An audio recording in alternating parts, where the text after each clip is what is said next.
viewers, welcome to Almanoj. இன்னைக்கு ஒரு குட்டி விடயம் பார்ப்போம், வாங்க பார்க்கலாம்.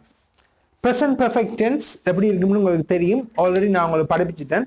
Has or have வந்து verb என்ன ஃபார்ம்ல வரும்னு சொல்லி சொன்னா past participle ஃபார்ம்ல வரும். So present perfect tense structure has or have plus past participle. அது நான் முன்னாடியே உங்களோட கதைச்சிட்டேன்.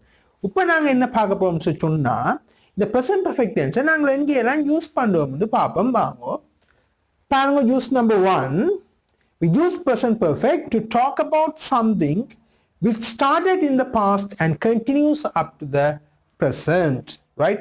So we use present perfect tense to talk about something which started in the past and continues up to the present. அதாவது இறந்த காலத்திலேயே துவங்கிட்டுது இப்ப மட்டும் நடந்து கொண்டிருக்கு அப்படியான ஒரு செயலை சொல்றதுக்கு நாங்க present perfect tense யூஸ் பண்ணுவோம். ஃபார் எக்ஸாம்பிள், நான் வந்து ஆங்கிலம் கிட்டத்தட்ட 18 வருஷமா படிச்சு கொண்டு இருக்கிறேன். இப்போ நான் இங்கிலீஷ்ல சொல்றேன்டா பாருங்க. I have taught English for 18 years. எப்பயோ துவங்கிட்டேன், 2003ஆம் ஆண்டே துவங்கிட்டேன்.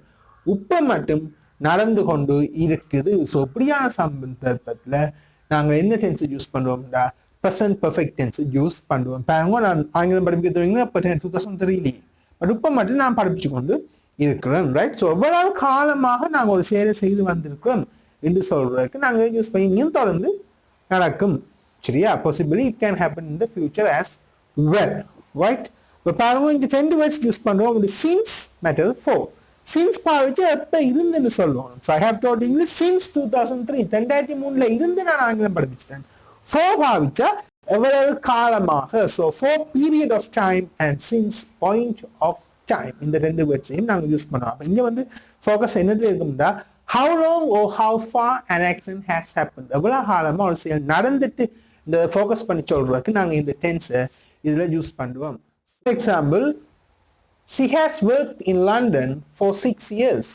That means for the 6 years she has worked in London. Still now she is working.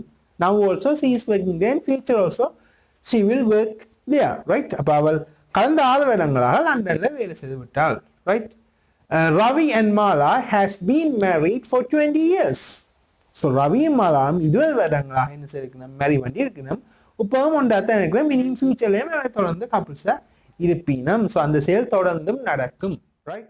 We also use present perfect when the result of the past action is connected with the present. உங்களுக்கு விளங்கமா சொல்றேன் பாருங்க. செயல் நடந்து முடிஞ்சது, but அந்த தாக்கம் இப்ப உணரப்படுகிறது. அதாவது present effect of the past action. இப்ப நான் சொல்றேன், I have bought a car. இந்தா நான் சொல்லவா அப்படின்னு சொல்லுவாங்க. கார் வேண்டது I have bought a car. Car வேண்டது பாஸ்ட் டைம்ல, பட் இப்ப சொல்லவா அப்படின்னு நினைச்சிருக்கோம். இப்ப எந்த சொந்தமான கார் இருக்குது. ஸோ அந்த சந்தர்ப்பத்தை நாங்கள் யூஸ் பண்ணுவோம், right? So present effect of the past action. செயல் நடந்து முடிஞ்சது, பட் அதோட தாக்கம் இப்ப உணரப்படுது. அதாவது பிரசன்ட் இஃபெக்ட். நான் செயல் நடந்தது பாஸ்ட்ல, I have bought a car. Car வேண்டது எப்பயோ, இப்ப சொல்லவா எனக்கு ஒரு கார் இருக்குது, ரைட்? இப்போ வந்து நீங்க எக்ஸாம்பிள் நீங்க where is Ravi? நான் சொல்றேன், Ravi has gone out. Ravi வெளியில போயிட்டான். ரவி போனதப்ப 10 மத்தியானத்துக்கு முன்னாடி.